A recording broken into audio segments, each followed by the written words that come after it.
bless you, Data. Like, that's hilarious. Delivery is so good. Oh, it's so great because it's just so boom, like it's right there. His timing is just so great. And so Spock's like, I'm not gonna read this thing, and she's like, well, whatever. And she reveals that they have a holographic image of Spock, which will say whatever they want him to say. And then okay, if they can have a holographic image that's gonna be believable, why can't they have somebody go in there and program answers as people are asking questions? Because she's like, we'd rather have one who could field questions. I know. Look, there's a lot of plot holes in this part. I'm not going to lie. This whole plan is seeded with a good number of potholes. Okay, I know. Potholes, we ignore it because we have... Star Trek. Well, not just that. I mean, we have Brent Spiner, we have Leonard Nimoy, we have... Sir Patrick Stewart, all in a room together doing great Denise things, Crosby. and then Denise Crosby actually getting to say more than one line or two. Yeah. Trying to have some sort of agency or some sort of, feelings. Absolutely. Besides whether or not she can get someone on the phone. Yeah. Essentially. So, yeah, after telling them her entire plan in the worst tactical move in the history of the world, she leaves them alone in the office. Like, why?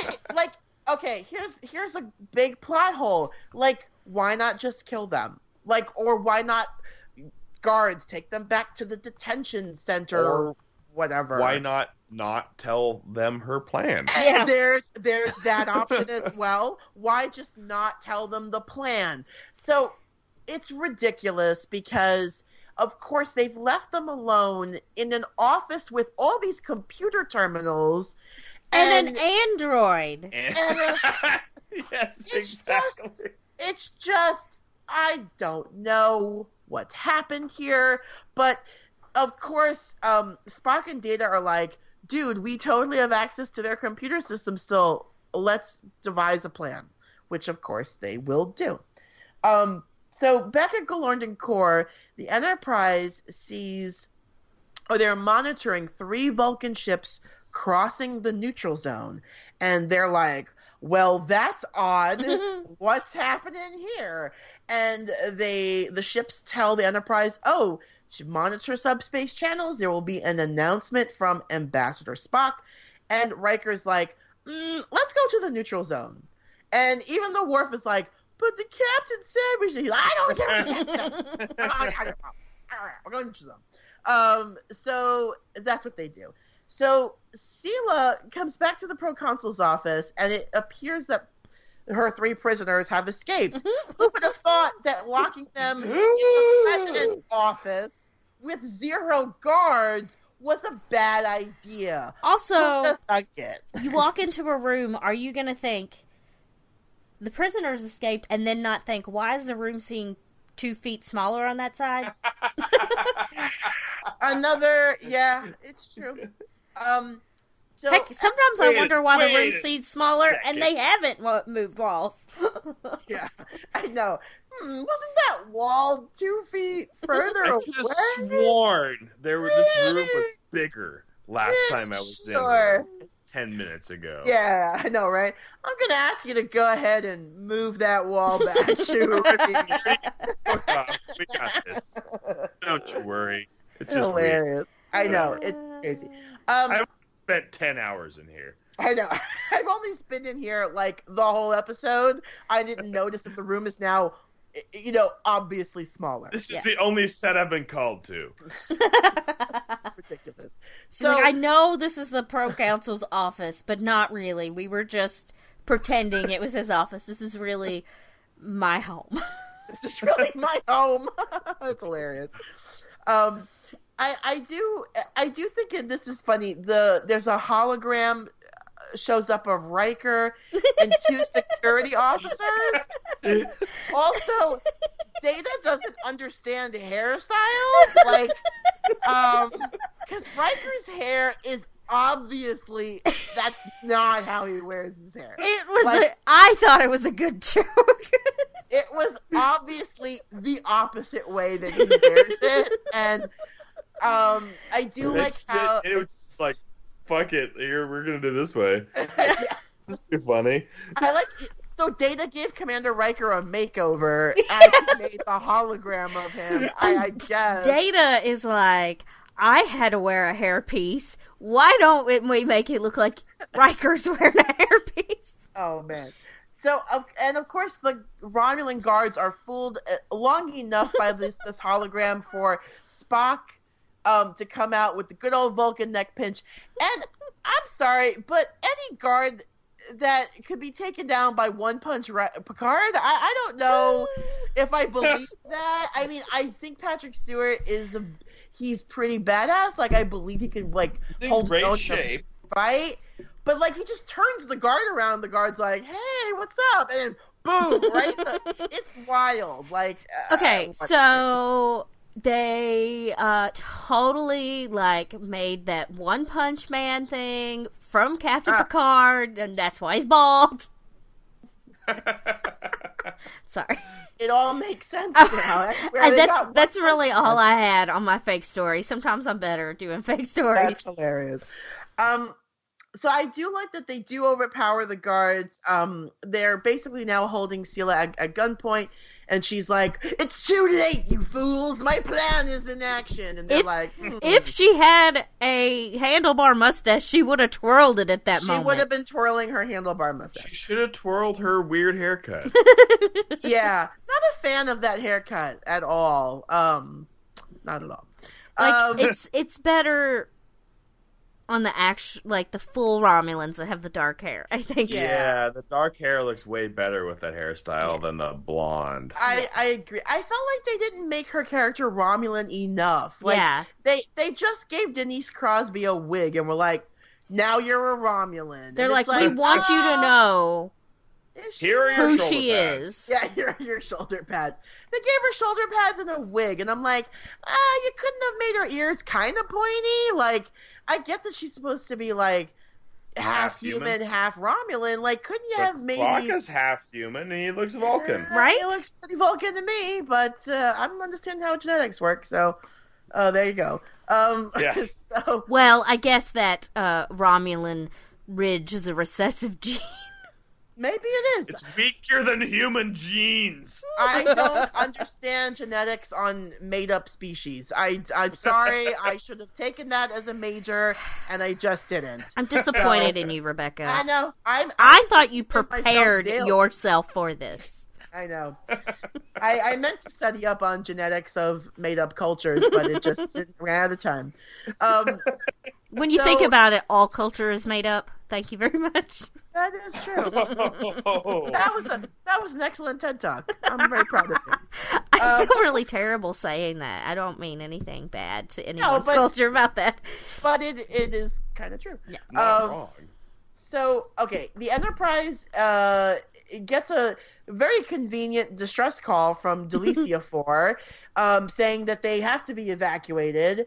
And then they are like, neutral zone, evacuation, we're going to have to divert from the neutral zone to help these people. And then they get a subspace message from Romulus, and they're like, oh, let's see what this says. And, of course, we think it's going to be hologram Spock, but it actually is the real Spock, everybody. Ooh. And my God. I know, my God. He warns them Spock. he warns everybody. Hilarious, you guys. He does warn everybody that the Vulcan ships are bringing an invasion force, and that they should be intercepted and not to be trusted. I do like here how Spock says, and he says it the way he said it back in the original series. He does say sensors, and he doesn't say sensors. He says sensors, and that is a Spock thing, and I'm really happy that he said it that way. And so, of course, Enterprise is like, let's check if that distress call is real, and then let's totally still go to the neutral zone. And So back on Romulus, Data has a very convenient escape plan of like, oh, we could just like make a left here and then we'll be home free. And they're like, oh, cool, let's do that. And he does give Sela the Vulcan neck pinch, and Spock says, "Not bad." And I absolutely love that moment where Spock's like, "Not bad."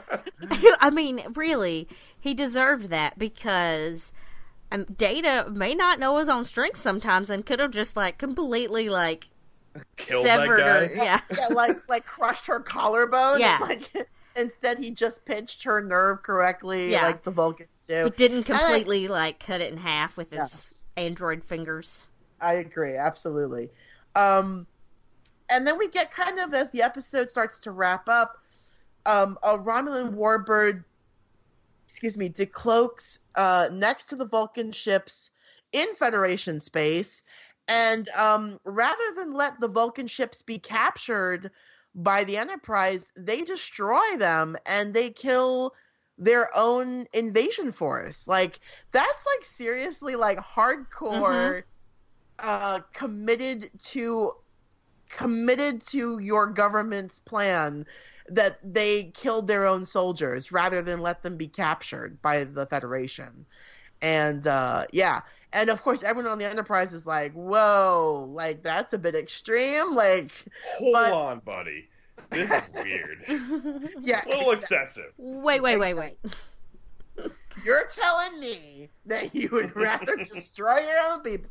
But it is a very Romulan thing to do, because the warbird is just like, blast, and then cloaks and off they go back home. So, yeah, they had no problem in destroying their own troops because they didn't want them captured and interrogated by the Federation. And then, back in the they're back in the caves now with the rebels, Spock, Picard, and Data. And the rebels are like, you know what? We're going to keep fighting. Like, that's all we can do. We're going to keep trying to, like, get reunification to happen, and keep working on it. And maybe we'll finally tell Datan to shut up. And let's hope so. Maybe we'll kick him out of the group and not let him know where the secret meetings are anymore. And Spock, Datan. God damn it, Datan. So then Spock tells Picard that he's going to stay. He's staying on Romulus. He wants to continue working towards bringing Vulcan and Romulus back together. And, at first Picard's like, oh, no, you should totally come back with us. And Spock's like, nah, bro, I'm going to stay right here. I'm good. And in my narrative, Spock Picturing Leonard Nimoy going, nah, bro. In my narrative, Spock is way more laid back. He says, nah. Like, this is the logical choice, man. Dude, this is like totally logical. I'm gonna say wait. It's logical that way. Now I want him to be like a basic girl, like going to Starbucks and be like, totes logical? Like, totes. Like pumpkin Totes spice lodge. latte. It's like totes lodge. I like pumpkin spice lattes. I know I'm a basic white girl. Hey, it's okay. You don't. There are many other things on the list that are required before you I know, but I also Hey, you own... like what you like. It's I great. don't like pumpkin spice anything, so. But I also own Ugg boots and leggings, so I'm pretty sure. So you're going full Han Solo this year. I'm pretty every You got year, the bro. vest and Every everything? year. No, I don't have the vest. The white turtleneck. Oh, that's so funny. Oh man. So in the very last scene of this episode, Spock kind of laments to Picard that him and his father, they chose never to mind meld. And now, of course, he's with Sarek being dead. But, Spock is like, it's almost like my father better than I do. And Picard says to Spock, I offer you the chance to touch what was Sarek's consciousness as part of me. And Spock mind melds with Picard, and you just get this really beautiful scene of, like, Leonard Nimoy's eyes are closed, and you could see like he has a moment where it's painful for him, like as Spock is kind of